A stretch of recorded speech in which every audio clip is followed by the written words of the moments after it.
Nay, alam niyo po ba may bago na namang platform ang mga scammer ngayon? Hindi ko nakikita yan. Hindi kayo aware sa scammer? Hindi ko nakikita. Hindi niyo nakita.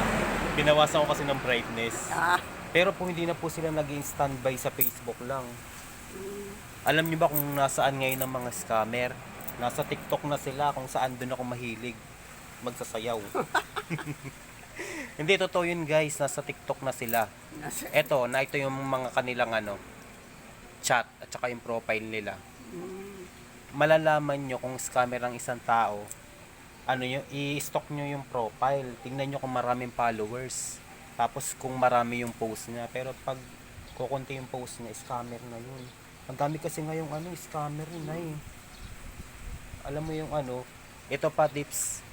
Ang mga kasi ngayon ng mga kawatan, mga kawatan talaga. Ang mga ngayon ng mga scammer, papapuntahin kayo sa sa application ng Telegram. 'Di ba kung hindi kung hindi kayo scam niya, dapat doon pa lang sa TikTok, doon na lang kayo mag-chat. Pero dadaling ka pa rin niya sa sa Telegram eh. Naniniwala ba kayo sa mga ganun, mga scammer? Hindi ka naniniwala. wala naman akong ganyan. Hindi ako nag-ano yan. Pero ang dami po ngayon nag-i-scam eh. Yung kinukontak kayo, kunwari, Oo. mananalo kayo, bibigyan kayo ng pera. Mm. Tapos pagsisinan kayo ng ng OTP ng mga GCash, usong-uso po ngayon yun.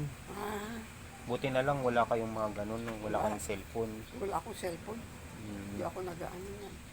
Yung cellphone ko, pang emergency lang sa mga kapatid ko lang. pang text-text lang. Maigi na yun para hindi kayo ma-scam. Mm. Kaya ingat na lang po lahat sa mga scammer.